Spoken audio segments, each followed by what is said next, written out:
This hair should be illegal, guys, I swear. Ayun, a haircut. I can't wait to go to San Diego, see my hairstylist.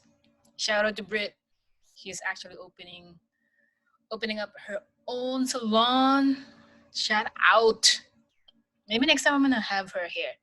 See if she's down. Just waiting for Angie. I work with Angie at Keck USC. She's one of my favorite social workers. She's pretty cool. Excited. At work, actually, we just talk about food. Today, we're just gonna get uh, more personal. What's up, guys? Hi. Angie! I can't hear you. Oh, there you are. There you are. Oh, there you go. I had the volume down. Sorry. Girl, how are you? I miss you. Oh my God, surviving mode on with this quarantine, dude. Girl, how are you? How are you doing with that shit? It's so different. Like I don't really go out a lot, and the very few times I do. Oh, it's like that's fine. The very few times that I do go out, it's like, oh, one, I feel weird driving because I'm not driving right now. Yeah. So I'm a beginner driver, and I have to tell myself, girl, you've had your license for a while. You're not a beginner. Like, you know how to drive. What's wrong with you? Oh no, dude, I don't blame you. Even if there's no cars, I usually go out, get my things, and go back home. I do. Like, yesterday I went out and stuff because I went to get breakfast for my family at this little cafe that we've gone for years and stuff. And then I was wait, you gotta show your shirt, girl. Oh, girl, look. It's pupusas, chocolate, and Netflix. I fucking love it. That is my life philosophy right now. That is fucking awesome. I fucking love it. Yay. But no, yeah. Earlier I went out because I needed food here at the house. Yeah, I just went out to grab food and went back home. Like F this, man. It's crazy. Like we go out, we literally do what we need to do, come right back, and we don't even let the kids like hug us. Like my nephews, they don't touch us or anything like that. We go straight to the showers. We shower, we put the clothes that we use to the washer, and then like once we come out, we're like, all right, what's up? How you doing? I'm back. Because it's just crazy all the changes that we've had to make because of this, and they still are gonna have to be continued even after everything opens up and everything. Yeah. It's gonna have to continue. That's something that me and my mom we were talking about today and stuff. And I was telling her, I was like, for us clinic, we can easily see in one day 18 patients and stuff. And I'm like, that's not gonna be possible anymore. It's gonna be hard because we share the clinic with liver, lung, heart, and so the waiting room, it's packed, and we're not gonna be able to have that. Yesterday, I went to wash my car because it was screaming help. Girl, don't even get me started. My car needs detail. My hair needs detail. Can you see this? We've had to become barbers for the kids. Like we cutting the kids' hair. Like we've been doing it for years now. We've gotten used to it. My sister does a machine. I then go over and cut it with the scissors and stuff. Oh my dad the other day asked my sister, "Hey, can you cut my hair?" And he was like, "Can you do the fade?" And like my sister was like, "Dad, I'm not a barber. I don't know what you're talking about. I'm just gonna spurt." Like yeah. Soon you're gonna be a barber chick. Watch, you're gonna learn new skills. For real, I'm like at this point, I'm just gonna keep adding to my like resume. Like besides my history of like working at a donor shop and an automotive shop, a retirement shop. Oh my god! And then on the date, you will just put during the COVID times. During the COVID times, just during the COVID times. Nothing else, nothing more. Oh, I can't. Girl, oh my god, I was just before you cut my hair, I'll be like, no, we're past the COVID time, sorry. Yeah. Oh my god, I don't know, because my hairstylist is actually still in San Diego. I can't wait to fucking see her. I'm just scared. I don't trust myself holding any sharp objects. Really?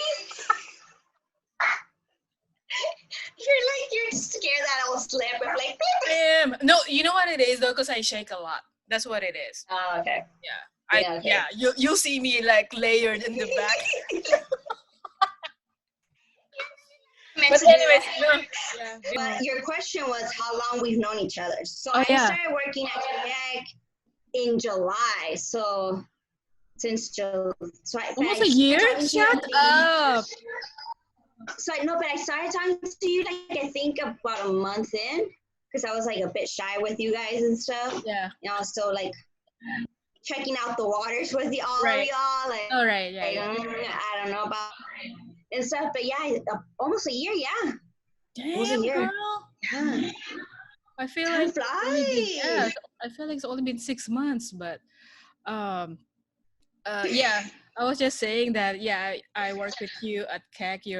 I said to the introduction, you're one of my favorite social workers. Aww. Yay! No, but then at work, all we talk about is food. It's always a good starter. Talk about food. And then by the end, we're like starving and we're like, we gotta stop. Yeah. Oh, yes, I remember someone yelled at us. I don't know who it was, but yeah, you guys are making me hungry. I think it was B. I think it was Beatrice that we yeah. Speaking of B, she's at Soto right now. She's working at Soto too. Oh, really? Yeah. Oh, I miss her. I think she's helping the heart team. Okay. Yeah, I know they were gonna put them in other services with the other like teams and stuff like that since kidney was closing. Yeah, so they were gonna be repurposed and stuff. They weren't happy about it, but they understood why and stuff. I'm like, it's crazy. It's crazy times. Girl, we were supposed to start our clinic on the 12th, and then it got pushed back again. Really? Yeah. Wait, our clinic for kidney? Yeah. Oh, they were gonna open it on the 12th? Yeah. Well, most of them, girl, we don't know. I think it's just telemedicine for all of them, but we don't know. It's discombobulated. Girl, if you're lost and you're on the ship, I'm outside the ship and I'm even more lost. So that's scary. The 2 weeks were coming up, and during that time, my COPD actually flared up during those 2 weeks because just the stress of everything like flared it up. And then more stress flared it up because then Clara called me telling me that one of the doctors that we had rounded that last day with, it was me and her, had screened positive. Oh my God. And she was like, Angie, what are your symptoms? I'm like, dude, do not scare me. Don't kid with me right now. And I was telling her all of the symptoms. And I'm like, at this point, I can't tell if it is or if it's not, or if it's just my COPD flaring up. I had to call employee health. I ended up calling employee health. I told them my symptoms. I told them I had direct contact. So right away, they were like, the following day, they were like, come in, we need to test you. And so I went in, I did the drive-through thing. During that time, I had a lot of symptoms. So they were like, you need to be further evaluated. So they sent me to another tent and stuff. And so they were like, your results will be in 3 days.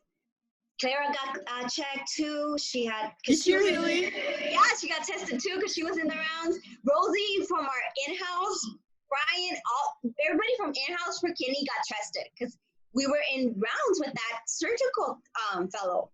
And so then they all got their results back. Everybody got their results back fast, and it was negative. I was like, all right, well, if your guys are negative, I should be negative. But I was the last one to get my results. Luckily, it was negative. It was just my flare-up. I called my doctor up 2 weeks after. I was like, look, I had a scare, but I'm cleared. I'm good. I'm feeling well. Can I go back to work? And that's when she was like, no. The worst is yet to come. She was like, I need to put you off, like, maybe till the end of May. She's like, I don't know. Like, and so I was still I told, because I spoke to Vivian about this. I was like, I was being one of our kidney patients in a sense. You know, the stubborn ones that they're like, no, I don't follow the diet. I eat what I want. You know, I don't follow it. I'm non-compliant. I was trying to be non-compliant with my doctor. And so she was just like, I don't know, Angie. It's up to We should you. we should present your case to close, Angie. Dude, she closed me at the end. I was like, all right, let's just be honest. You've known me since I was 5. Like, we go even to the same church. We're both Catholics. Honestly, be honest. Be honest with me, Dr. G. I call her Dr. G. She's Galdames. And so she was like, only because I've known you for years, and you go back to work and you catch this, I don't think you'll like it. When she told me that, I was like, that's how bad things are. And she's like, I don't think your lunch will last. We'll be able to handle this. And so she was just like, I was like, okay, when you put it in that terms, I'll stop being non-compliant. I was like, I understand, I get it. And so I did. I've been home since then. And she's like, don't be going out unless you absolutely need to. And so I did. Registry. Okay, so registry is like an agency.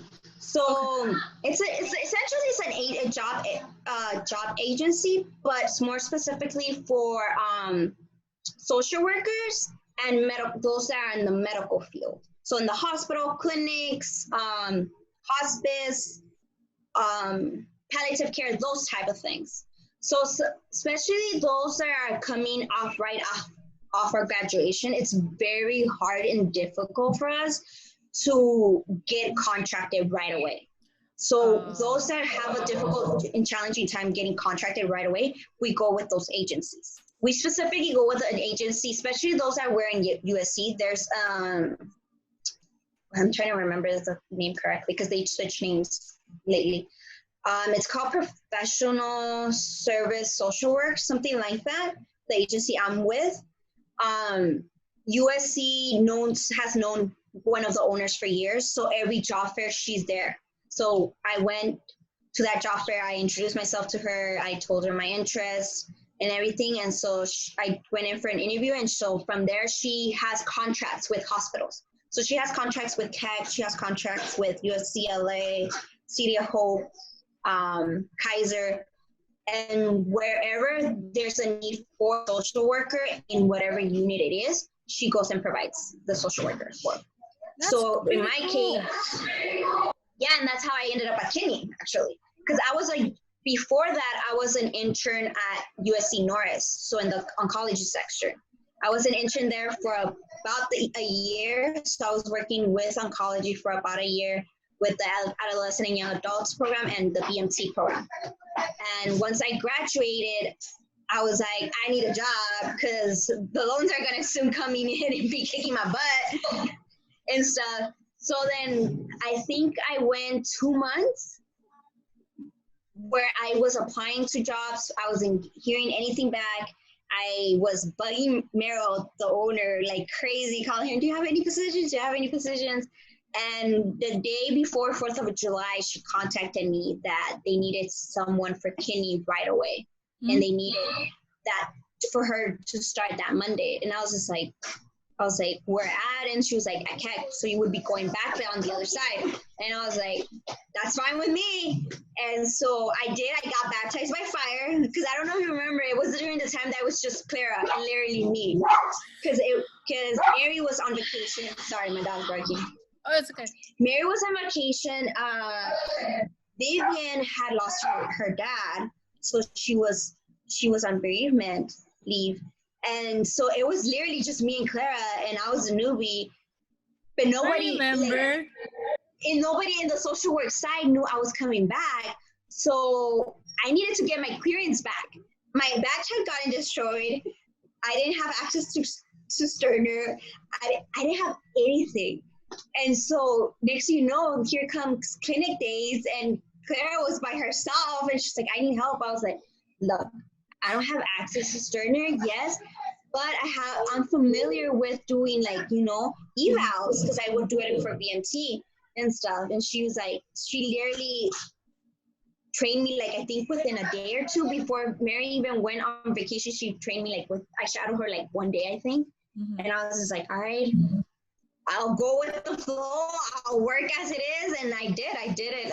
That's how I started. I got baptized by fire, and I started learning as I went, and I'm picking up things as I went and stuff, and seeing what patients we were seeing and stuff, and reading their backgrounds and stuff like that. It's like, so that's how I got into the kidney unit, and that's what essentially registry is. They call it in the hospital, they call it registry instead of the agency. I see. So yeah, at first I'm like, what the hell is registry? I know, it's complicated. Oh wait, you have your drink? I have mine too. We need to do a cheers. Girl, you didn't even tell me. What you make? I made Malibu with raspberry juice. It's so good. It sounds kind of weird.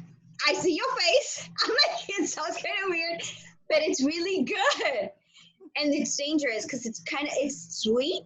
So it's going to be one of those that sneaks up on you, I feel like. So, yeah, you got to work with what you got. So I only had that.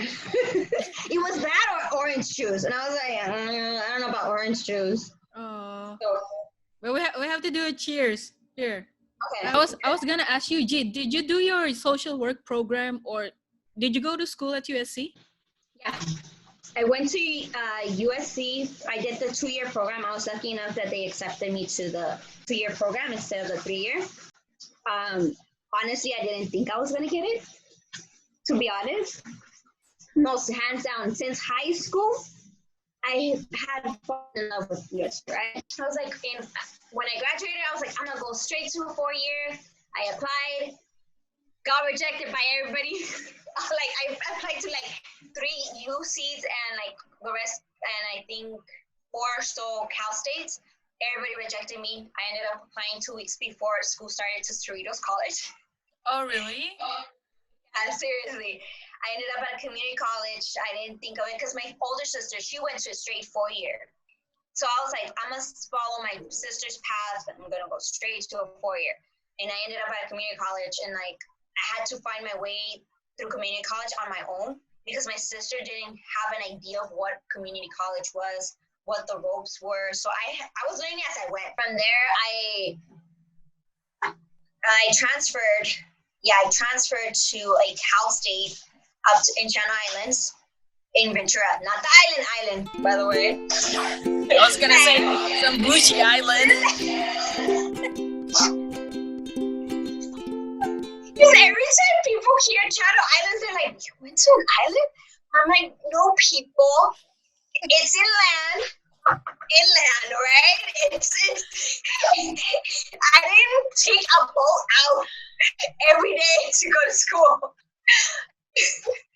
Imagine I didn't wrap myself like, let me go to class now.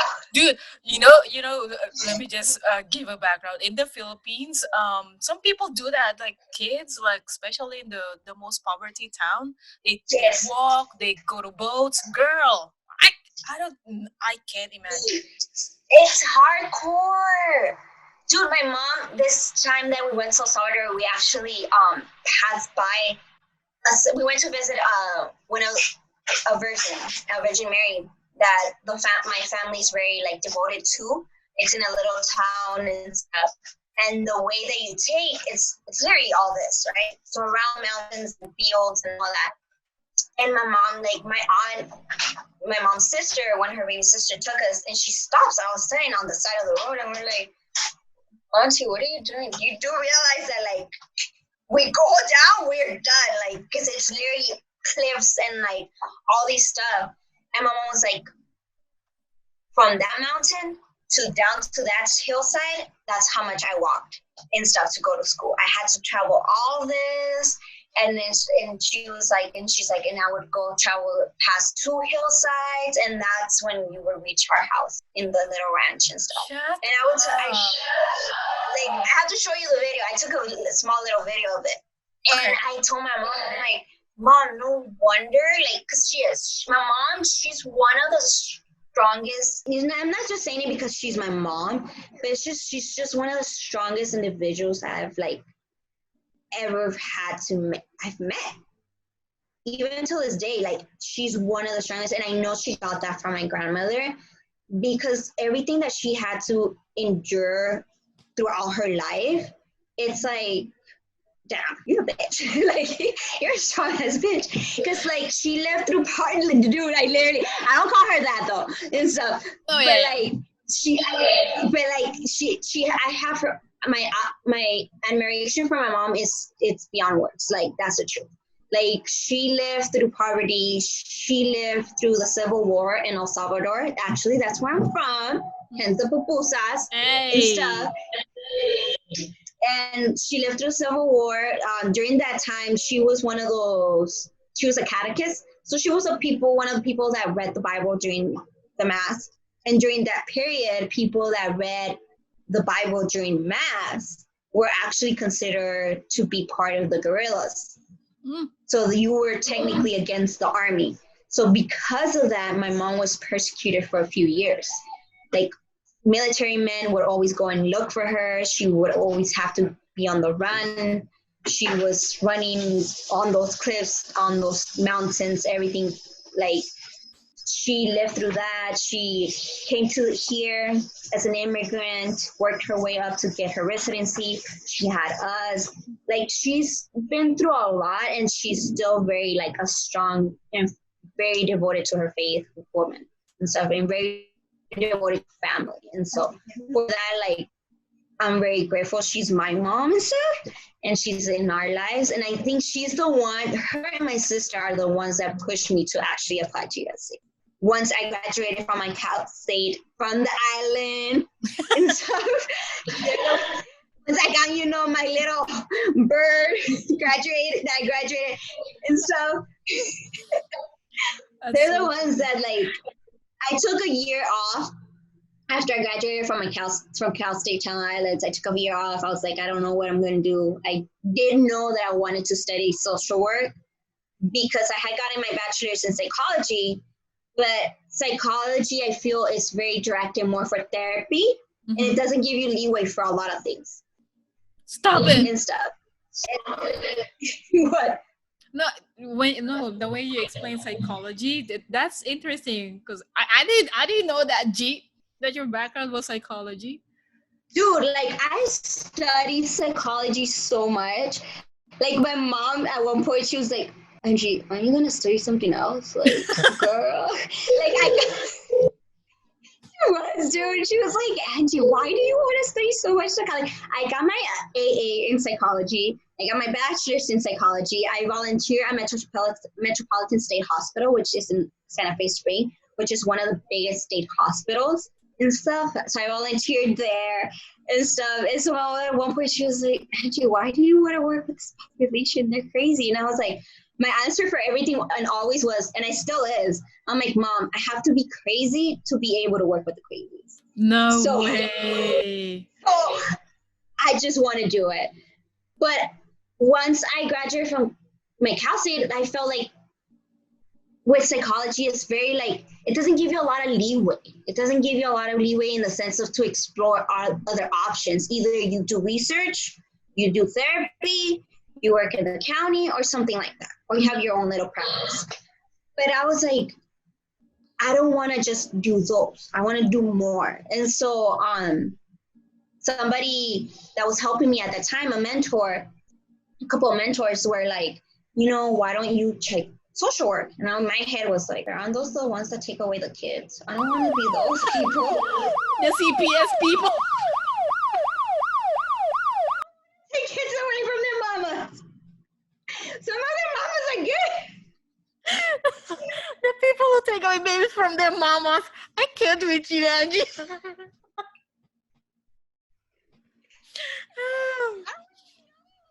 Like that. And they're like, Angie, really? I was like, what? And they're like, it's more than that now. And I was like, oh, really? I can be more than that? And they're like, oh, child. They're like, not the 1800s. They were like, at one point, my mentor did tell me, she's like, Angie, it's not the 1800s. And I'm like, oh, sorry. And so they explained to me, they're like, you can go into so many different fields within social work. You can go into the medical field. You can have your own practice. You can go into working with children, the elderly, the military, anything. And so I was like, all right. And so I started looking into schools. USC, of course, was one of them. I like USC because they have a military track. So a military track is like a second little emphasis that so besides working towards, so I knew I wanted to work with adults and mental health. And so that was my main focus and my predominantly focus. And so then I found out they had a military track. So a second emphasis that I could get, which was to work with the military. And that's another passion I actually have, is working with the military. So my dad, yeah, it is. Ironically, my dad during the Civil War served in the military and stuff. And so because of him, I also have a great gratitude to the military, and I have a great gratitude to those that serve. And then just overall, I feel like there's such a big population of our military men that come back and feel they encounter a culture shock in a sense. I don't know if you've heard of that term.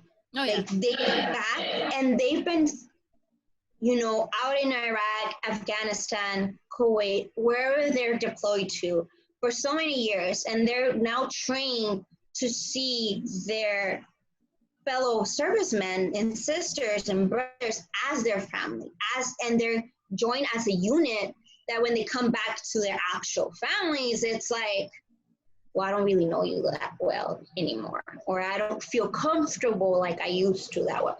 And so a lot of them, because of that, they come back with they come back with PTSD, they come back with culture shock, they come back with so many other issues coming and troubling them, that it made me catch interest in the military track. And so I started my application.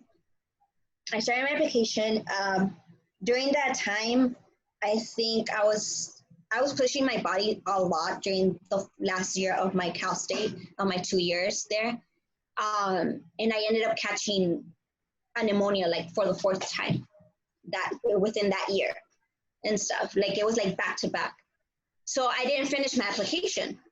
So I didn't get to finish my application. I submitted it to other places, to Dominguez Hills, Long Beach, things like that. I didn't finish my application. I was out actually getting merchandise for our boutique with my sister, and I get a random call, and I answer, and I'm like, hello, and they're like, is this Angie? I'm like, yeah. And so it was my academic counselor. That was going to be my academic counselor from USC. And he's like, I noticed that you didn't finish your application. And I'm like, well, no, because I got sick. I explained to him I got sick. And then, the date passed. I was like, didn't you guys close the applications? And they were like, actually, we've decided to extend the application date, and we would like you to finish it. And I was like, all right, sure. And so I did. I finished it. I submitted everything. Ironically, I think a couple months later, on a very special date, I checked my email. I think, they sent me my acceptance letter on this very special date for me. Mm-hmm. And then I checked my email like a day after and stuff.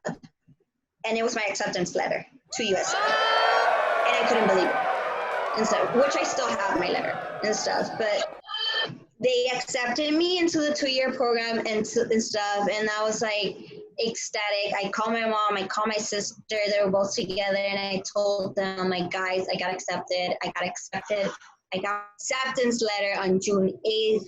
I was like, I'm overthrown. And then then the happiness kind of died down, because then the ka-ching dollars started ringing in my head. I was like, shoot, how am I going to pay for this school? I was like, oh my God. And so my sister, she again calmed me down, and she was like, okay, stop. She said, we're figuring it out. We'll see what we do, what you do. I was like, all right, like for some reason I need to go to the school. So I did. I ended up in debt up to like here and stuff. But I ended up going there. I did my 2 years. I got into the military track as well. So the first year for my internship, you don't get to choose where you go. Like they just ask you what population you haven't worked with, and they send you to that population. So I put, I haven't worked with I was like, I haven't worked with homeless population, because at that point I had worked already with mentally ill by me volunteering at the state hospital. I worked at a retirement home. Mm-hmm. So I worked with the elderly already in the dementia unit too. So then I was like, the homeless people. And so they sent me down to Skid Row. That's And right. I stuff. They think that's sent me down to how. Skid Row, and I worked in. Yeah, like I ended up at Skid Row in a transitional housing. I ended up working with those that are on parole and on probation, and I ended up working with the military homeless floor. So I got to work with them. I got to create a program for them. I created a class for them. We held class twice a week. And it was great. I had a great time. I am grateful that I did end up going to USC. Besides, I mean, having to make payments now for the rest of my life. Shut For up. the mansion, Yeah. You the owe them mansion your I don't first own. I child. don't physically own. For the mansion I don't physically own, but I. Dude, I feel like it. I saw the first bill I got for my loans. I was like, Mom, at this point, I'm buying a mansion without even having it. Like, what the hell, man? Oh my God, girl, school, especially at USC, man. I found out about USC from my cousin. I didn't even know. I thought USC was public and then UCLA is the private. But it's the opposite. We're the private, The office. UCLA is public. I didn't know Yeah. that. Yeah, my sister, the funny thing is that the other day my mom found my birth certificate, and she has like the original one. I don't know like how she's kept it. And so I was looking at it and I was like, oh my God, man. And she was just like, what? And I was like, me and my sister, I showed it to my sister, and my sister's like, oh my God, Mom. And then my mom again was like, what? I was like, Mom, I was born in USC. Really? I was born in Los Angeles County Hospital? And she's like, yeah. I was like, Mom, I went to USC. I work at USC. And she was, oh my God. My sister was like, dude, you've always been a Trojan since birth. Like, oh crap. That's awesome. So damn, LAC USC has been there forever. I don't know about anything about LA, so No, dude, it has. I'm freaking 31, so they've been there forever. Shit. I'm like, I'm 31. They've been there forever. dude, your My sister. pediatrician's probably still there. Watch, I'm not gonna say hi. You might not remember me. Oh my God, that is so funny. What was I gonna ask you? You were born here, G, but did you ever experience living in El Salvador? Yes, I did. My mom actually, since birth, literally since birth, a couple of months after I was born, she took me down to El Salvador to get baptized. Shut up. She exposed you already. Wow. She had exposed me literally months old. I went down. My mom took me to El Salvador to get baptized. I was baptized in El Salvador. I had my first communion in El Salvador. I've had my quinceañera in El Salvador. How cute. So all my major things I had in El Salvador, and I want to say from the age of like literally from birth to like 10, my mom would take us to El Salvador twice a year, like literally summer and for winter.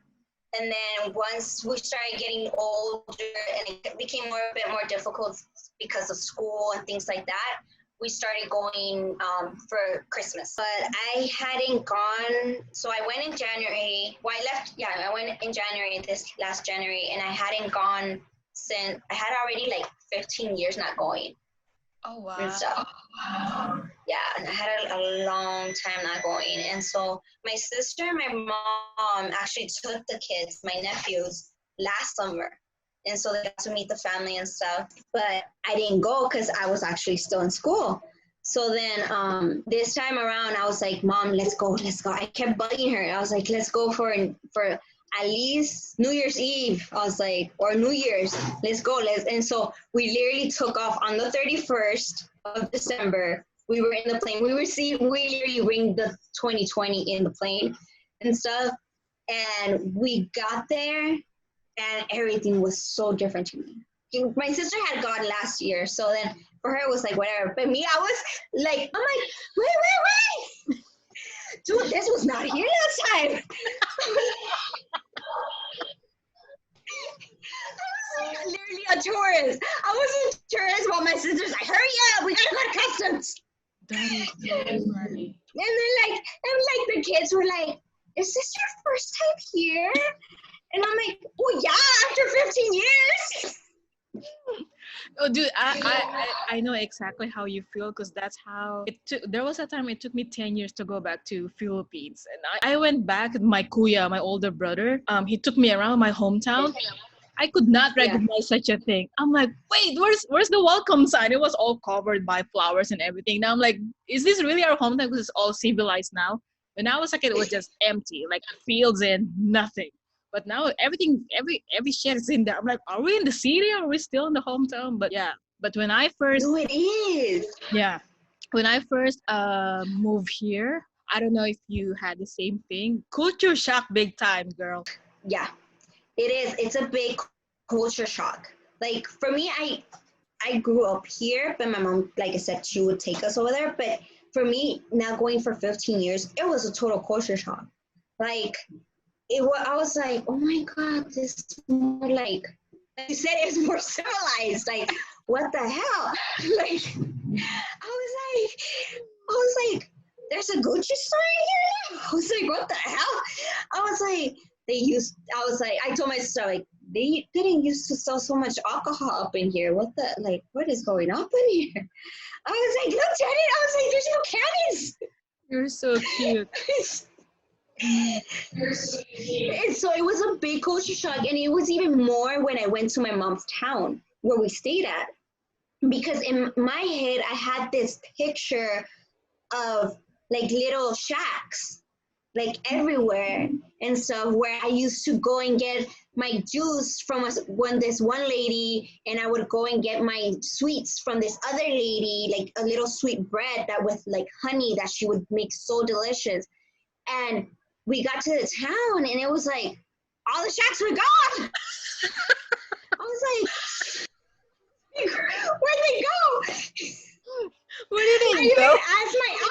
I'm like, Auntie, where'd the lady of like the Nuevos go? And they're like, Auntie, that lady like left like years ago. I'm like, what? I was like literally like heartbroken. I was like, it was a big shock for me and stuff. But certain things still stay the same. Certain things still stay the same in the sense that like over there, dude, I don't know how it is in the Philippines, dude, but over there, coffee is big. Girl. I mean big. Like breakfast, you have a cup of coffee. Then there's lunch. Then around 4:25, around there, it's time for coffee again. And so literally you hear that at least didn't change. That did not change. I remember the first day I was so tired, I was taking a nap. So I woke up like around 4:20, and I was like kind of like semi-asleep, waking up and stuff.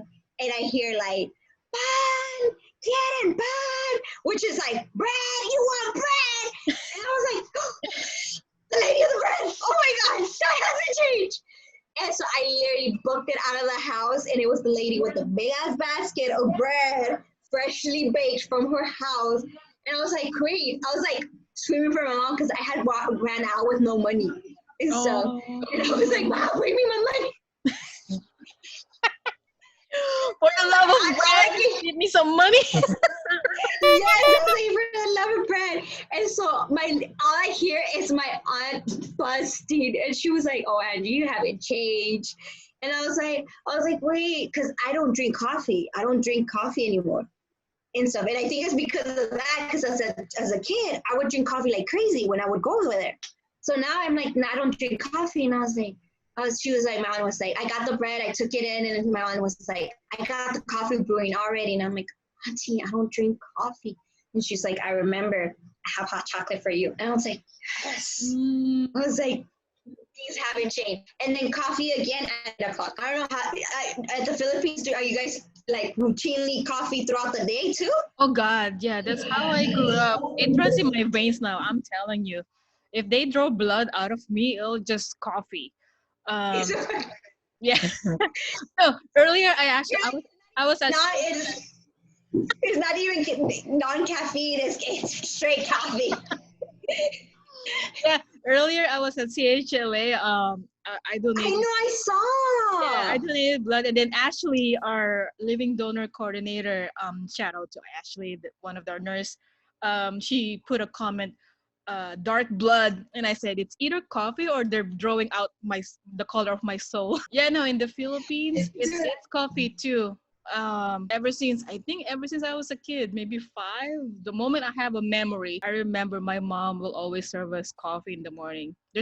Well, there's such thing as hot chocolate, but we can't afford that shit, man. I know, like it's a thing. I think in a lot of those cultures, like outside of the United States, I think coffee is it's part of the culture.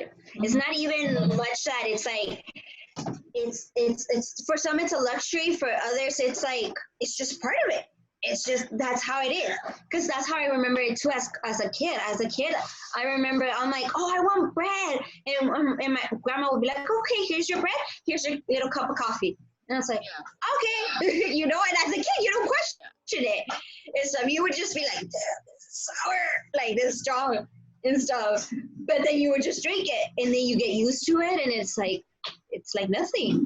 But I don't know. Yeah, I don't know if it's just me, girl, but I'll be biased for a minute. People's probably gonna hate the coffee from, like, the exotic places like El Salvador or Philippines. They taste better. My sister agrees. No, dude, my sister agrees. I remember when we were coming back, she had forgotten to buy coffee. So next thing you know, I'm the one speeding up, right, to catch the plane. I turn around and I'm like, Janet, what are you doing? And she's like, dude, they sell coffee right here. I need to take a bag. And I was like, dude, are you serious? She's like, quick, quick, quick, just quick. She literally had to buy coffee in the airport and stuff. And she was like asking the lady, so which one's the best? She's like, I'm very picky with my coffee. It has to be strong, but not too strong. It has to be like a tinge of sweet, but not too sweet. And the lady, she just starts laughing. And she's like, you're a true alcoholic. Oh my god, that is so funny.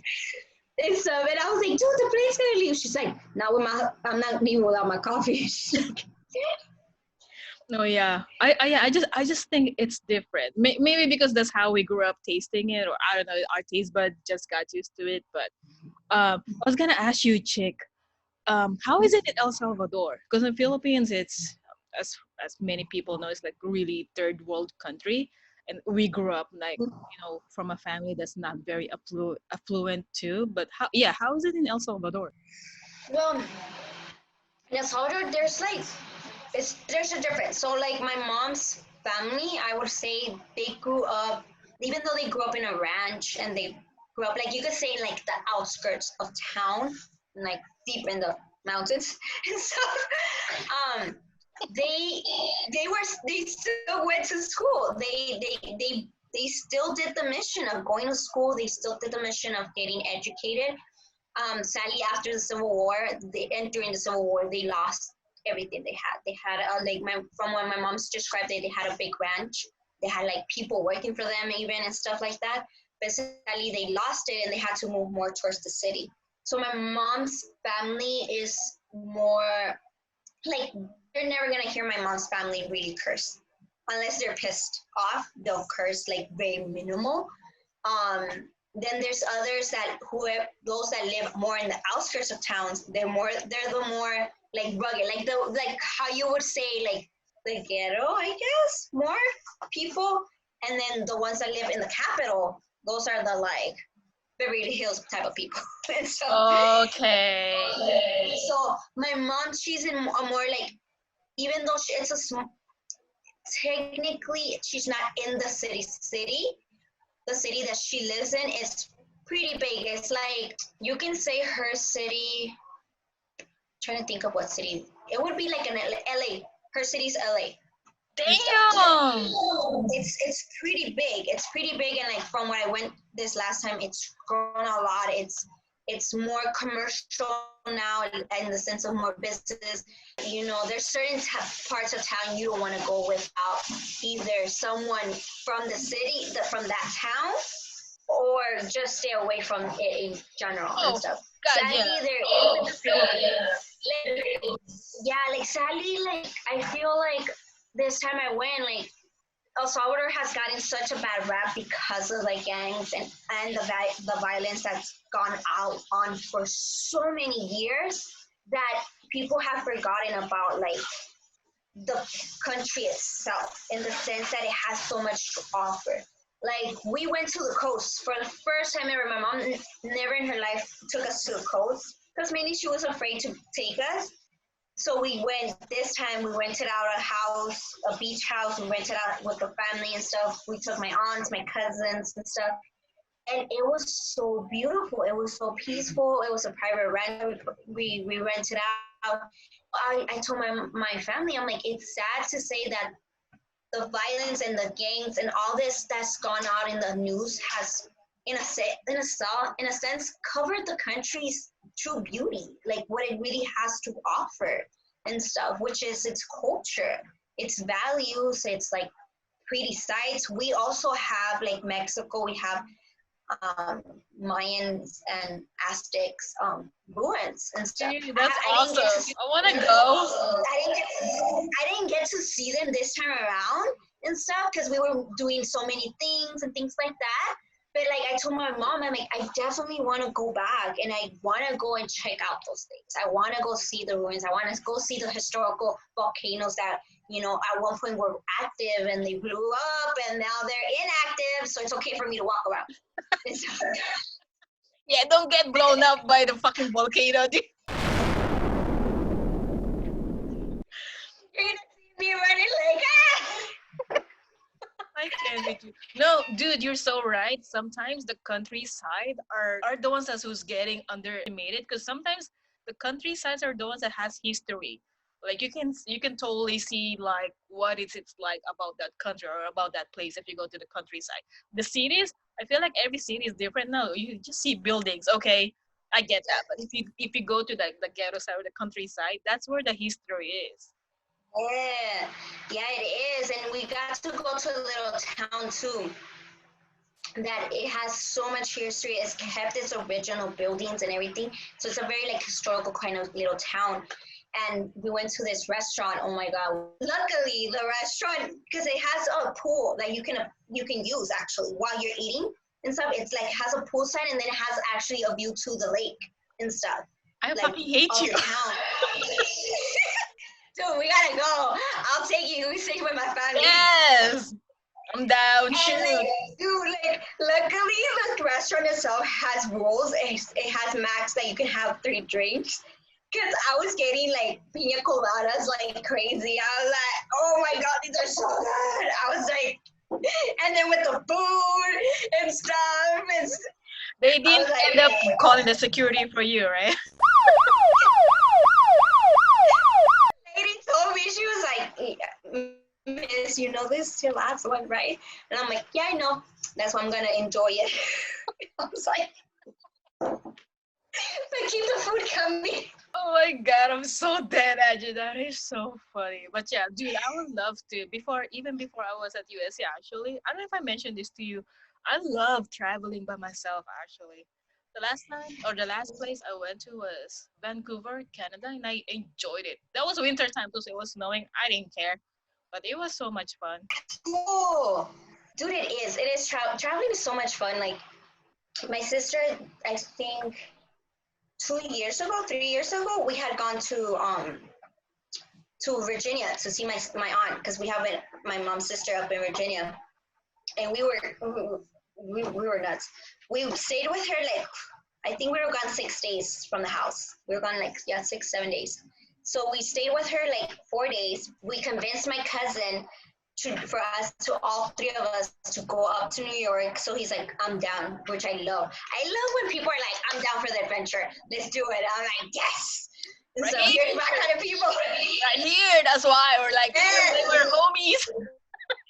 I love it. My cousin, because we were because my sister was like, Angie, are you down to go like make a, we went in summer and she was like, randomly, she was like, Angie, are you down to make a crazy trip? And I'm like, where to? And she's like, New York, because she graduated from she got her bachelor's from New York, St. John's out in New York. So she wanted to go see some friends, and she's like, to go to New York and go see my friends. And so I was just like, let's do it.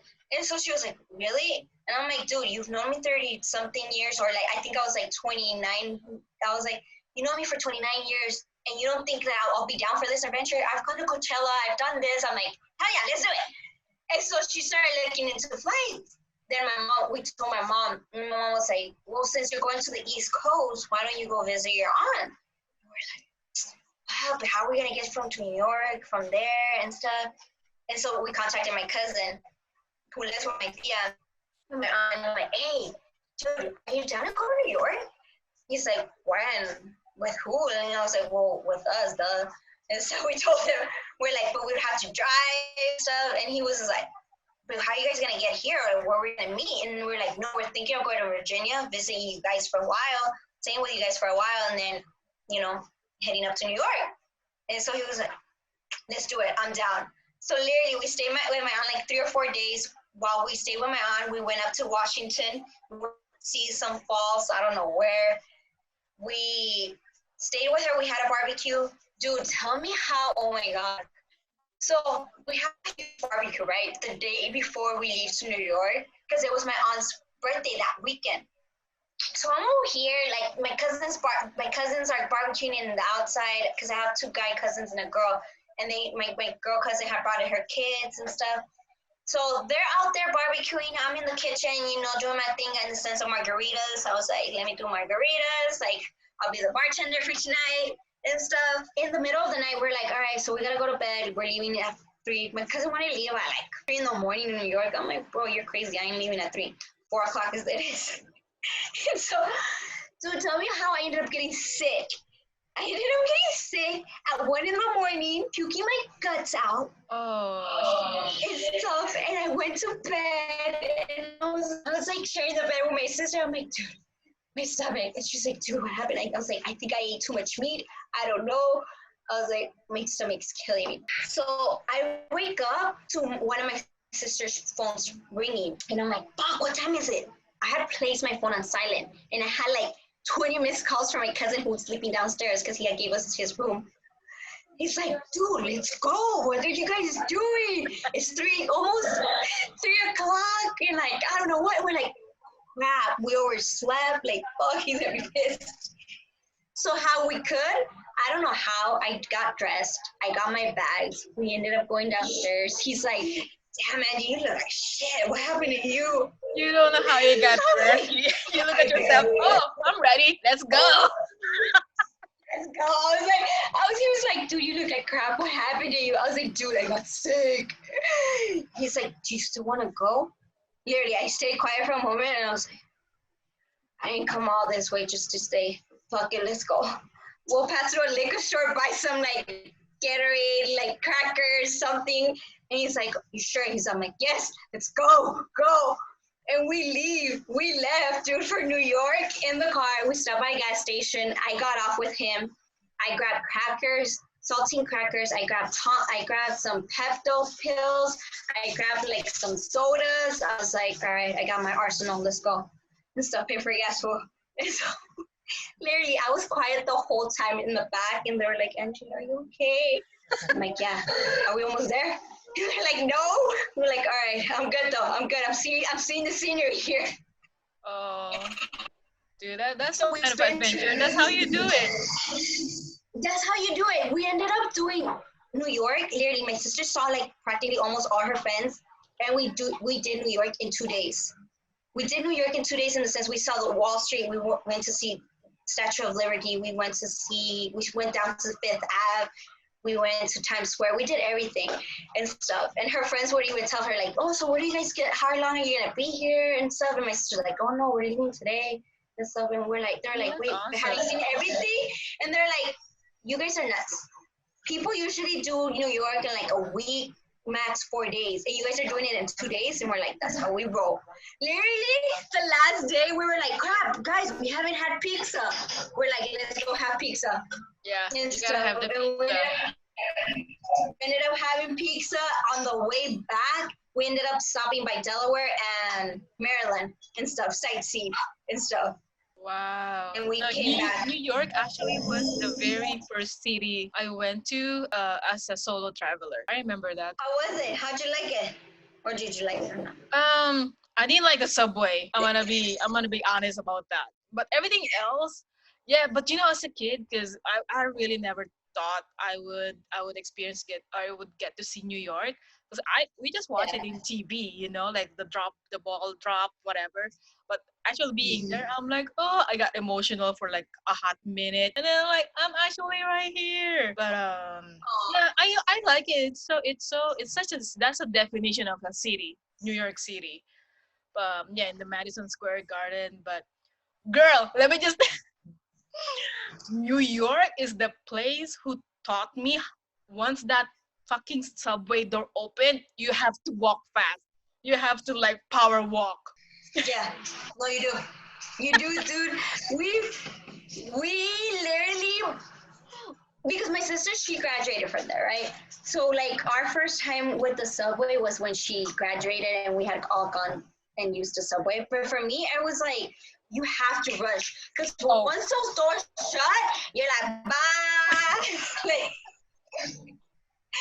you gotta wait 45 minutes or go to the next stop or yeah, whatever and try and catch it. yeah. Like, Yeah, the yo, man. first day I was there, girl, I didn't know how to navigate the fucking subway. I ended up in Coney Island, which is what, all the way south, all the way north, girl, and it was not nighttime already. I had to Uber back to my Airbnb because that was the last trip. Shut up!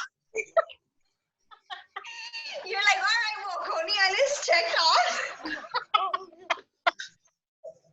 I got to see the fucking Ferris wheel at Coney Island in the dark. That was it. There you go. There you go. That's how we were the last day. We went to see which cathedral we went to see, the St. Patrick's one, right? We went to see St. Patrick's Cathedral. Uh-huh. And Oh, so we were all the way there, right? And we're like, what do you guys think? Should we go see Times Square one more time or whatever? And so we start looking at the map and we're like, well, if we're on this street, that's 10 blocks of us walking.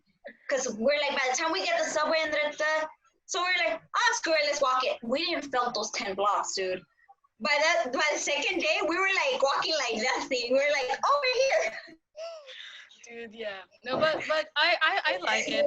I like New York. There's so much to see in New York City. I didn't get a chance to climb the Statue of Liberty. I just did the I tour. haven't done that. Yeah. Didn't they I close haven't done that? that one. No? Yeah, they close it right now. Yeah, because I helped my oldest nephew do a research about Statue of Liberty, and it said in big red, closed for temporarily. When you go to their site and Yeah. stuff. I was like, oh crap. Is it stairs or it's elevator? I don't know. I think they have. I know in their website it showed stairs, so I don't know if it's just pure stairs. If it is, it's like that's a workout. Girl, fuck that. Never mind that. You're like, nope, I'm allergic to stairs. I'm allergic to stairs. Oh my god, I can't. No, but yeah, I miss it. I mean, I don't even know now. This COVID thing, girl, really changed our lives, man. Everybody's, hoping and wishing we can get back to normal already. But I'm like, what is normal? Exactly. Exactly, dude. What is normal? What the truth is what's gonna be the new normal. You get what I mean? Like, what's gonna be the new normal in the sense of like social distancing, in the sense of us wearing masks, in the sense of us, washing our hands more constantly that we used to and stuff. Like that's the truth. Like, and then other precautions, whatever other precautions wherever you work might have to take as well and stuff. That's the truth. So it's crazy. I was gonna ask you, wait, at what age did you come here then? I moved here when I was 18, 2001. Wait, but you moved to San Diego or you mean to LA you moved in 2000? San Diego. I've been there ever since. I was gonna ask you the same thing. Were you stuck in LA ever since? Yeah, I've been in different cities of practically all my life. She's like, there's always Cinco de Dinko that's coming up. That's awesome. Oh, that's Tuesday. Cinco de Mayo lands on Tuesday. That's Taco Tuesday. You gonna make some tacos? Moved here in LA 2 years ago. Yeah, 2 years ago when I got the job at Keck. You wanna talk about self-esteem real quick? Sure. Yeah, so she asked me, right, why am I not advertising? Yes. Especially on Instagram, because all of you guys are on my Instagram. This was on the very first one that I did was only on Facebook. I don't know, because I feel like, because I've dealt with that all my life, and this is gonna be on my social impression report watch. But I've dealt with it all my Damn, life. people are gonna about to find out. Yeah, Uh-huh. I've dealt with it. Like I just feel like, and I'm getting paranoid so many times or all the time. I just feel like people will make fun of me, especially my English is super broken, and I don't know how to talk like this. But when at work, we're like goofy and shit. We just talk like shenanigans or some gibberish. But when it comes to this like personal level, Yeah. and once you put it in social media, I just feel like the people will make fun of me, especially in Instagram, because every employee actually on CAC, most of 90% of them are on my Instagram. So yeah, You're like, damn girl, you found everybody up in there. I got everybody's number. Des from clinic Have you? added me yesterday. I only have you and Clara. Good for you. So certain things that I don't want people to know, like just I've always had this philosophy that people that are very involved in my life and the people that I hold close to, they're the ones that know everything and Right. know everything that's going on. So I don't need to post and stuff like that. But like little things in there, like I do. I have to admit sometimes when I make a good ass bomb ass drink, I'm like, I gotta post this thing. Dude, I'm the same thing. I'm the same thing. And that's the thing with social media. Just because, and this is, I can't, we need to do like a social media one-on-one. Just because I posted it is demanding for your attention or for your likes. I just put it for myself, actually. And that's what other people don't get. Yeah, and that's perfectly fine, you know. And then to go back a bit to the self-esteem. It's like, you shouldn't feel like that. Like, people out there, like you put the blog up for yourself, to have fun with your friends and stuff and to communicate. But I feel like sometimes there's messages out there that can get to anybody and everybody that needs a little lefty. Don't get me wrong, like I have my self-esteem issues still nowadays and stuff. And even back then, even more. Like when I was a kid, I had big time self-esteem issues, like big time. Like, like I did notice that you donated blood to CHLA. So, but as a kid, like I dealt with a lot of self-esteem issues, a lot, and it rooted actually. CHLA for me, it's a very special hospital. It's a very special place. Like, I'm a cancer survivor and stuff. So I came from CHLA. So CHLA for me, it always has a very special place in my heart. I know that part. Yeah, I come from where I got treated. I literally from the age of 5 to the age of 20, I was there. So I grew up in a hospital. I made friends in the hospital. I made friends with the nurses, doctors, everything. So, most of my time, I didn't really spend it out with friends and made friends outside of that. So because of that, I dealt with a lot of self-esteem issues once I was able to go back to school. I didn't know how to make friends. I didn't know what my character was. I had to find myself within school. So for years, I dealt with a lot of self-esteem issues in that regard. Even throughout high school, I was that one kid that went through all the phases: the punk phase, the ghetto phase, not the chola eyebrows. I did not take to that extent when I went through the ghetto phase. I was like, I cannot commit to that. I was like, Sharpie eyebrows, no thanks. I can't do that. So, funny. But yeah, and I think, and you'll get there, like it's taken me years to feel comfortable with people. Even now, I don't know if you've noticed, I'm very quiet. When new people come around because I need to get to know them a little bit so they can see this side of me where I'm like, I'm a goofball. Like my sister cracks up with me all the time, especially when I'm delirious and I haven't had any sleep. I'm like, flower You're having mouth in delirious. every little nonsense. Yes, I'm like, like the other day. Sidetrack again. There was a freaking mosquito inside the room, and so at 3 in the morning, zooming through my ear, and I was fighting with it. Oh And my I'm like, God, I hate that. and I had tried to kill it earlier, like at 9 at night, and I thought I killed it, and it didn't. So at 3 in the morning, it came back for vengeance and was zooming through my ear, and I'm like, He came back with vengeance. He was holding like a mini knife and a shield. and my flashlight from my phone. I was like, I'm gonna get you. I'm gonna get you. That is so funny. Oh my God. Telling this to my sister, she was dying. She was like, "Oh my God, actually, you would." I'm like, fight with a mosquito at 3 in the morning. I'm like, hell yeah. Oh my So it takes a while for my personality to come out and stuff like that. Same. Oh God, same. It took a while for me to talk to Clara and everybody else too. I just do my own thing, my job, get out of there. But now I freaking love our clinic people, man. It excites me when I go to clinic, but now I don't even know when we're gonna go back to clinic. That sucks. I know that sucks, but it'll take some time, I think, to get for them to figure out everything again. And like you, like I would get excited once I like started getting everybody, getting to know everybody, and I started getting to know a bit more with Ricardo and Andrew. I was like, all right, you guys are like my little cousins. I can joke with you guys. I was like, I'm like, although you guys have a weird little bromance going on, but it's cute at the end of the day. And so, but yeah, it's I think my self-esteem, I'm still working on it, girl, so don't feel bad. You're not alone in that ship. I'm still working on mine. Like, it's taken a lot of hits for me to build it. I feel like a Lego toy that every challenge that comes my way, I add to it, and I can, like, I'll get there and stuff. You know what would be fun?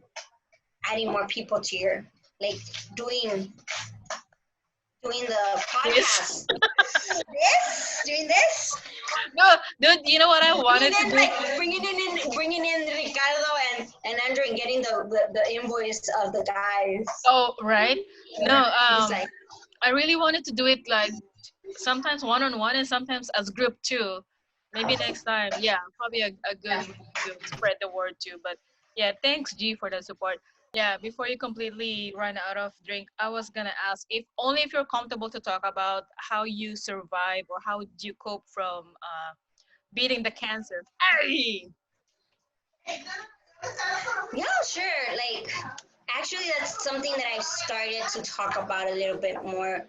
I think in the past 6 years, actually, like for a while, like I said, like during my childhood, it was very difficult going back to school. I went back to school in the 3rd grade, and as loving as kids are, kids can be cruel too when they don't understand something. And so when I went back to school, I still had to go in for treatment, for checkups and things like that. And I would still have to miss school sometimes and things like that. And so a lot of the kids didn't understand that, wouldn't understand that. So they saw me as the weird kid in the class that never really showed up, the weird kid that kind of looked sick and stuff, like stages. I remember clearly in 4th grade, I had a goal. We were standing in line to go into the class, and my hair was starting to grow back still during that time. And so my hair was still thin, and this girl was just like, why is your hair so thin? And I was just like, oh, well, I had cancer and stuff, so my hair fell out, and now it's growing back and stuff. But when you say cancer, people are, and I think even adults nowadays, they don't hear the past verb had, they hear just the word cancer itself and stuff. So right away, she was like, oh my God, you're gonna die. She was just like, right away, she was like, you're gonna die. You look so bad. That's why your hair's so bad too. And so next, I just remember bursting into tears. And I was like, oh my God, you didn't just hear what I just said. I said past 10 as in had. I'm recovering from it. I'm doing well. And I was just very sensitive. During the whole fourth grade, I was very sensitive and stuff. So that caused me, once my doctors told me, you know, you're cancer free, you're good, you're in remission now and stuff, it caused me to, in a sense, shut that part of my life and not be proud of what I had overcome. I denied ever, after my cancer, I developed asthma. So I denied every time I was wheezing that I had asthma. I would say I was sick. I would deny saying whenever I had to miss school because of appointments, I would say, oh no, it's just, I just had to go to my pediatrician. Not saying that, no, I had to go to my specialist to check my blood and stuff like that. So it caused me to, like, in a sense, be ashamed of that part of me. And so I literally didn't tell a lot of people. A lot of people in my life and a lot of little friends that I started making, they didn't know my history and stuff, and I wouldn't disclose it to them. So for me, that's why my self-esteem, it comes back to self-esteem, was so brittle, I guess, as a kid and even throughout high school, because I didn't want to be seen as weak. I didn't want to be seen as someone that couldn't handle sports or anything like that. Is like, you know, because I didn't want to say, oh, you know, I have a history of cancer, I had cancer, and then they're just going to hear the word cancer and it's like, oh my God, you're sick. And it's like, no, you're not hearing me, you know? So 6 years ago, my very core took a hit because 6 years ago, my brother passed away. Is when my brother passed away. And my brother passed away, he was a big part of my life. In the sense that he wasn't just my brother, but he was a very special person for me because he was actually my donor. I had a BMT, so I'm also, like, besides being a cancer survivor, I'm a BMT recipient, and he was my donor. So from that moment on, it was the closest thing that I've gotten to explain the type of relationship I had with my brother was that of being a twin, that we became twins. So when he passed, he was the most confident guy, in the sense that when he would walk a room, he would walk with, like, style. He knew how to dress. Yeah, he swag. Was a mechanic. He had swag, and all his coworkers would always make fun of him because he was a mechanic, and he would go home, clean up, and next thing you know, he would look nicely dressed in a suit and go out to the club. He had what I needed, which was the confidence and the reassurance and stuff, and he's the one that, like, helped me always. So when he passed, that's when my core shook, and that's where I realized that I needed to work on the self-esteem.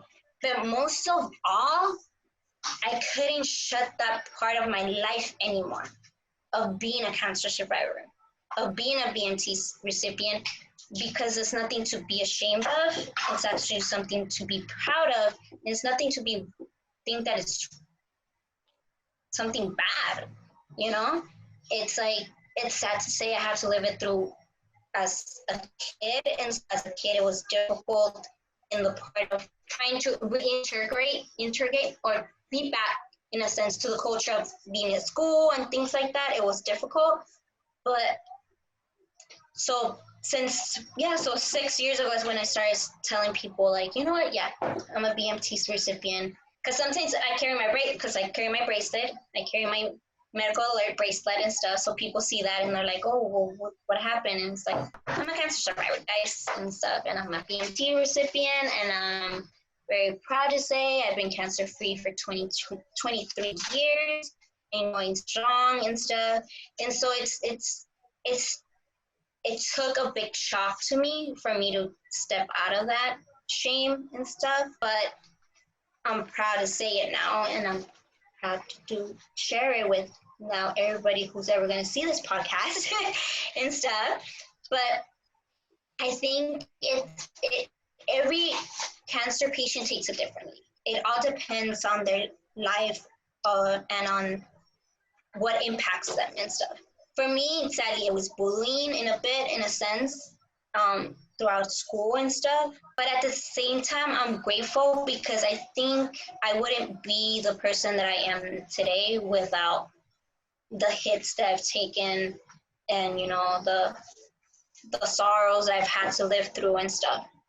So And that's that's how hard to I understand sometimes. I'm like, why are we going through this? But it, some days somehow we look back to it. I'm like, damn, I'm so blessed and grateful that happened to me. Because if not, we will never learn.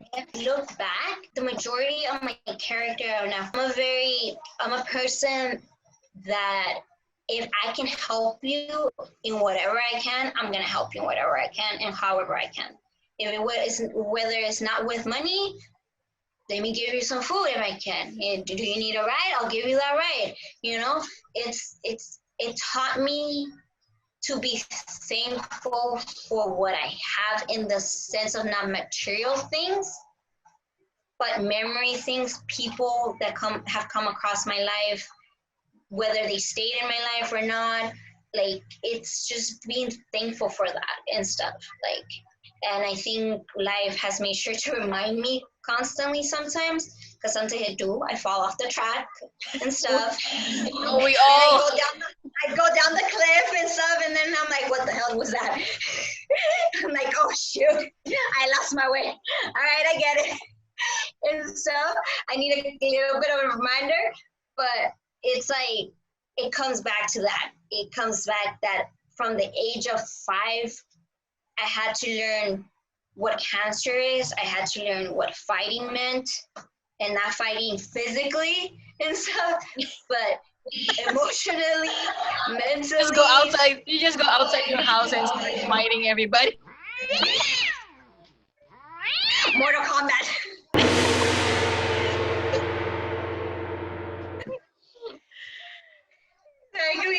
Like, you know, it's like it taught me a lot. It taught me to stay humble, and to be grateful. Like, don't get me wrong, I like anybody else, I get pissed, I get mad. Whenever I do get mad, I curse up a storm and stuff and things like that. But it takes a lot for me to get pissed off. I have very specific buttons that have to be pushed to the point where I get angry and stuff. I always joke with my mom that I have levels to my anger and stuff. And so she laughs, and so I'm like, and so I tell her, I'm like, whenever I get angry, I'm like, Mom, they want to see my black soul. Tell them to stop. So I tell her when my family's acting dumb or whatever and stuff, I'm like, do you want to see my black soul? Tell them to stop and stuff. And she laughs, and she's like, and she tells me, Angie, you have a soul. And I was like, I do? Oh my God, Mom, you found it. It's taken me, I think, to overcome cancer, especially at such a young age too, is the support of family too. The support of family, the support that they provided to me. My mom, that's why I say she's a strong woman too, because she went into this battle with me at the age of 5, and she had to split herself between one child being at the hospital 24/7 practically, to 2 children still at home. You know, like my sister had to become a mom to my little brother and stuff. And then at the same time, I had uncles, my mom's brothers. She had 2 brothers during that time living here. And both of them, they would call me constantly and stuff. And I think that's where I get my humor from too, because they would both joke with me all the time, make me laugh. So the support of family is very important too. I'm so freaking happy for you, dude. Man, when you I remember you invited me to celebrate with your BMT anniversary. I was in San Diego. I was so bummed that I missed. No, it's okay. I celebrated actually after my brother passed away. I did stop celebrating it. I stopped celebrating for about 2-3 years, and then a couple of years later, I was like, okay, well, he would hate this. Because we celebrated it together every year. We would buy cake and everything. And so I was like, he would hate this. He would want me to celebrate it, continue celebrating it. Because there's this thing within the BMT world to give you a little bit of background of why we celebrate these anniversaries. Some people don't, some people do. It all depends on the patient.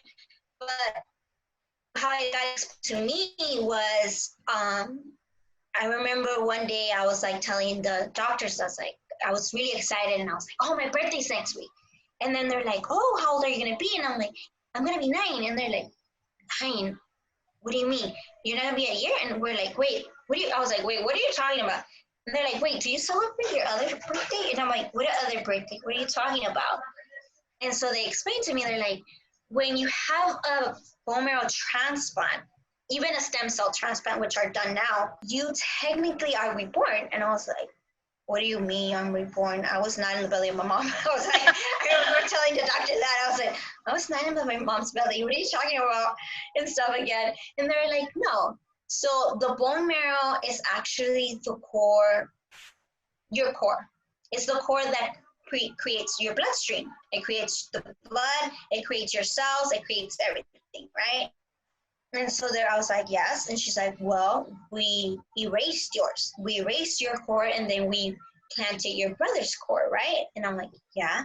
So then, in a sense, you were reborn because we recreated your essence. We recreated your genes. We recreated your cells. We recreated everything. That is and wild. so yeah, and so she was like, so the doctor was like, so in that sense you were reborn, and for that reason we tell a lot of the patients that they have a second birthday on the day of your transplant.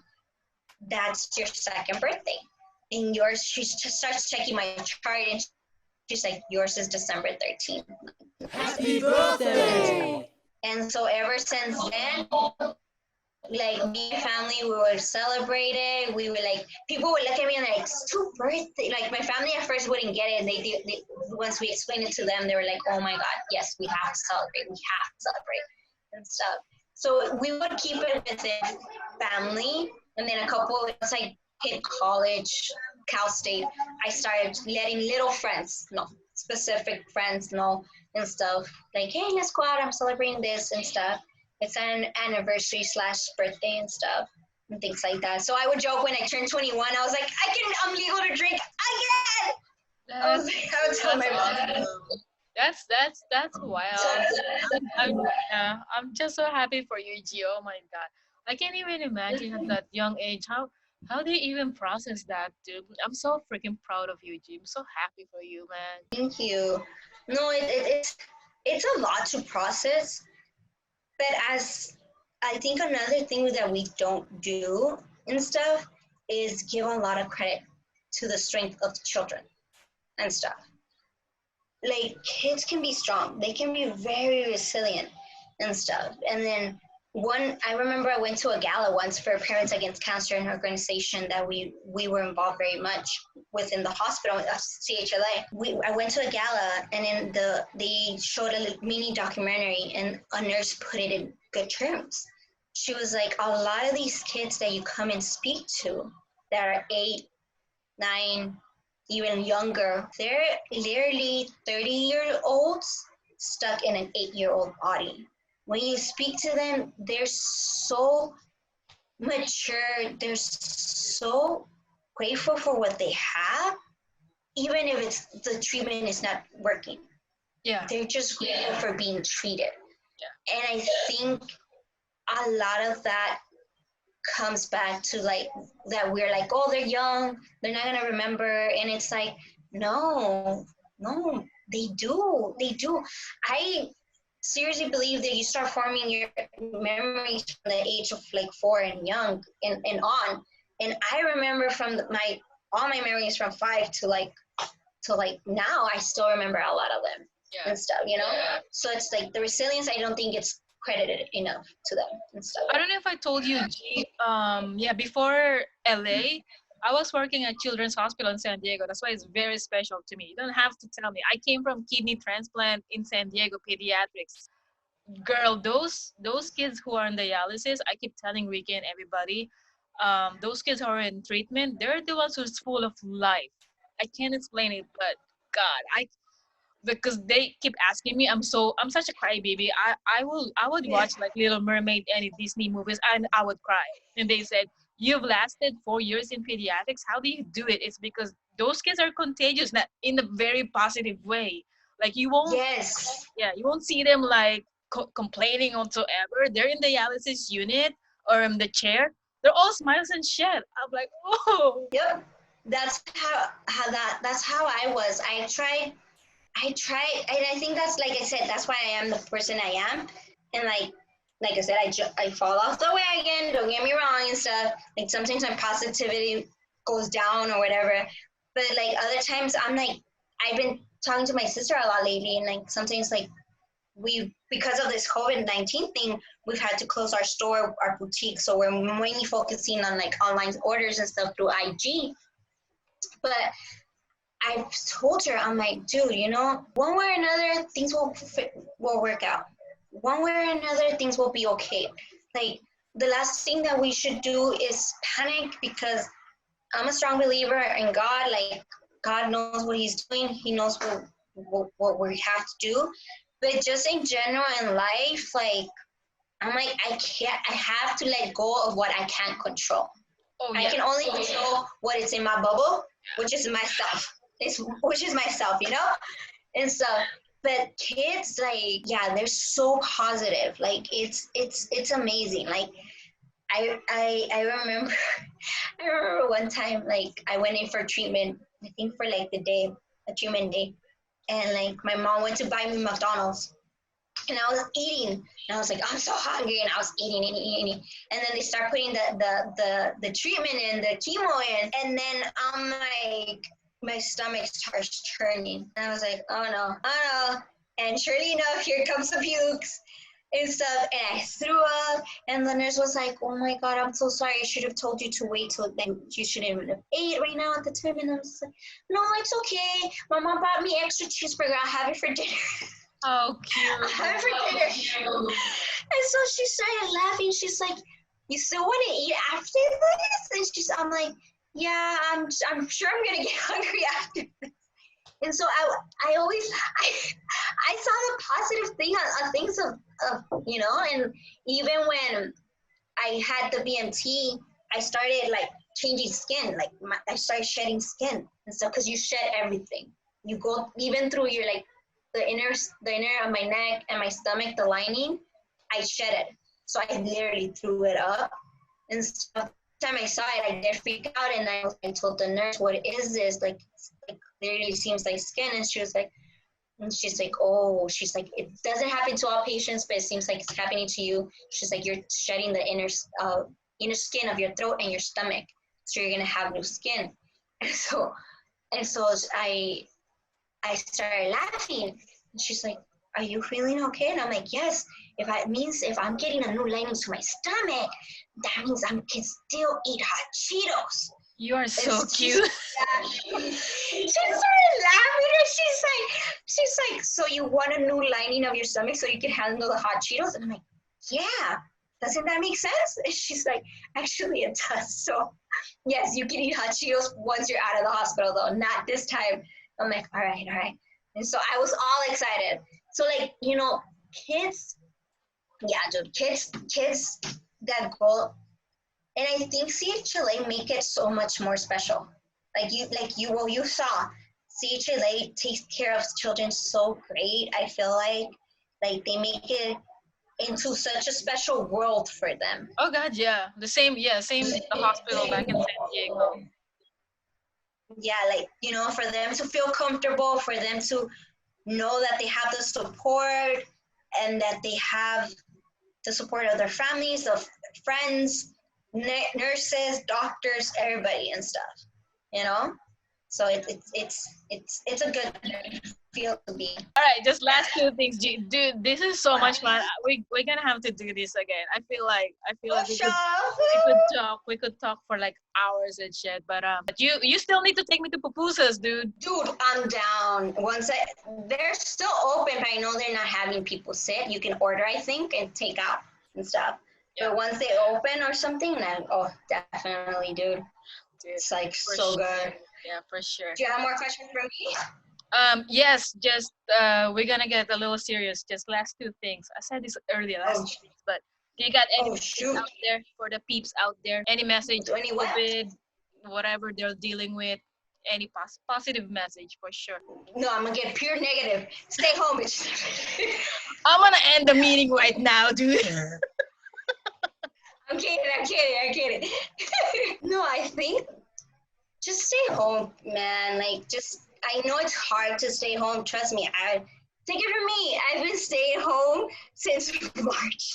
I've gone out literally like very little few times and stuff. And like, I've been stuck home with a 7 and 8-year-old and stuff, and a dog, which by the way has become like beyond my best friend because I can't even go to the restroom without him following me. But just stay home. Staying home, I think, at this moment is best for everybody, and it's not just for yourselves, but for your family, for those around you. Just keep in mind, there's people out there that have a low immune system, are immunocompromised, and it could be because of a transplant, it could be because they're sick, it could be because they have a serious chronic illness, and it's not by their choice. And so because of them, we should also be respectful and stay home. And if you do have to go outside, be precautious, wear a mask, if you can, wear gloves. I wear gloves, plastic gloves. I dispose of them once I get home, or wherever there's a trash can. I use disinfectant. If there's not disinfectant, please put it in the trash can. Yes, put it in the trash can. Dude, I've been finding so many trash when I've been going out. Oh my God, it's ridiculous. It's like, people, come on. It's ridiculous. And right now, I don't have hand sanitizer. So literally what we've done is that we've bought in rubbing alcohol, and I literally keep one in my car.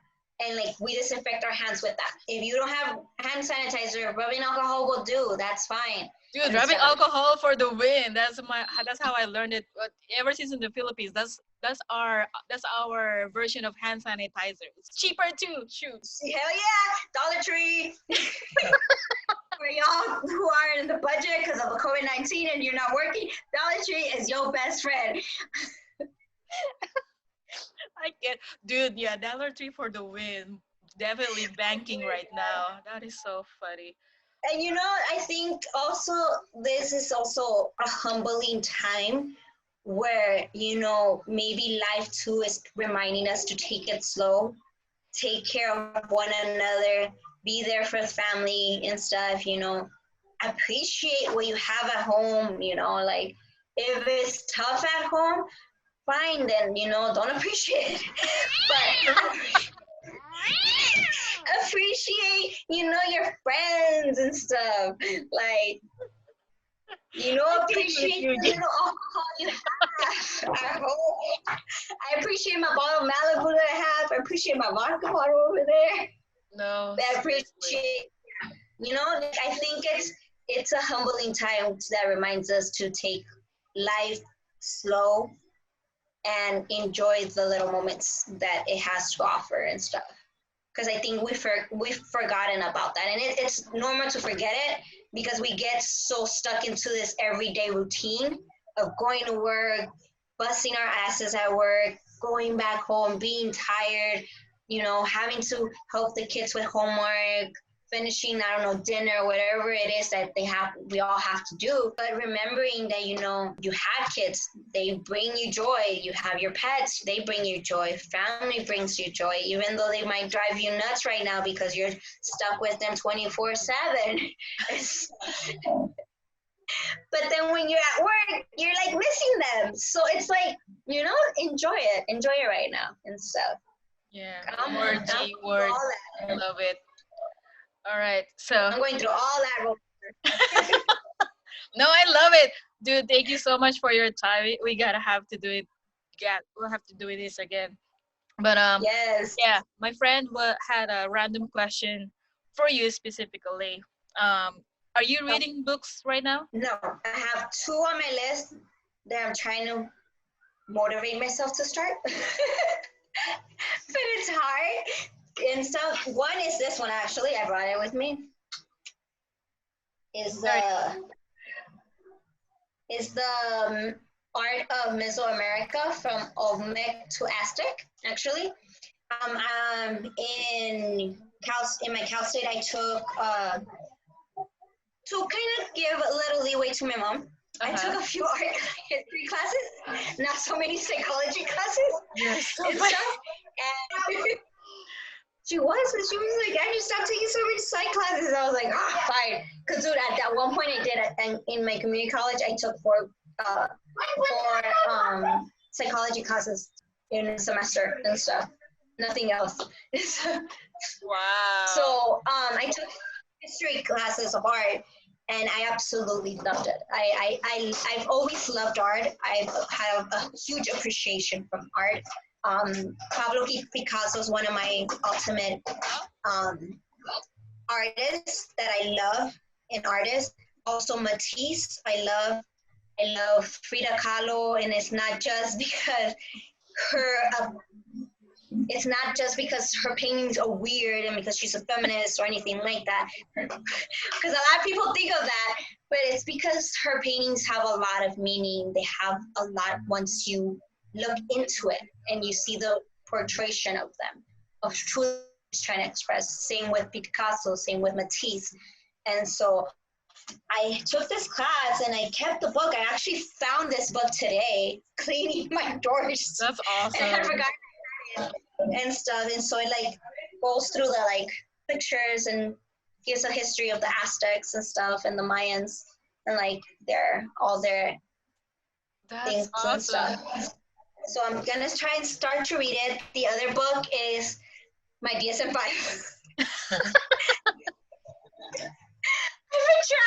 I'm trying to get myself to study. Once you get your MSW, your master's in social work, the next step is to get your license. So you have 2 years to collect 3,000 hours worth of work in the social work field. And they have to be supervised, which thankfully they are being supervised. And within those 2 years, you have to then go and get your take your state exam. But through that time, you should be studying your DSM-5, which I haven't started. But I will. I'll try my best. Yeah. I'll probably start this book more likely. Dude, that's being recorded, so people will be expecting. Okay. Oh wow! Oh wow! My cousin, my nephew, showing the bread that he got. Oh, tears. He's like tears with that. He's not. I'm a responsible tia. My mom's here, by the way. I'm not an alcoholic. Just letting you know. Yeah, disclaimer. Angie and I are not alcoholic, guys. Take care of my sisters here. And my mama. And my cousin. We should include all the family next podcast. But thank you so much, Angie, dude. I appreciate you. I just can't wait until the whole gang is all together again.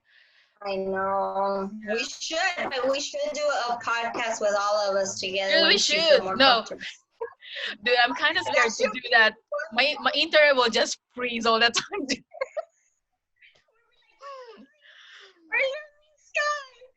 I know. I gotta do it at work when we do that, so the internet is pretty strong. But okay, last thing, G, do you have any just random question for the next person? Could be Clara, but yes, a surprise. Just random, yeah. Just random. What's your favorite alcoholic drink? Dude, what more random can it get? I'm like over here wearing pupusa, chocolate, and Netflix. All right, G, thank you so much, dude. I appreciate you. No, I appreciate you, dude. I'm glad we were able to do this. All right, G, have a good night. Regards to the fam. Stay restful. You too. Finish your Smirnoff. Oh yeah, we have to do our last cheers, dude. Cheers. Cheers. Thank you. Bye. Bye.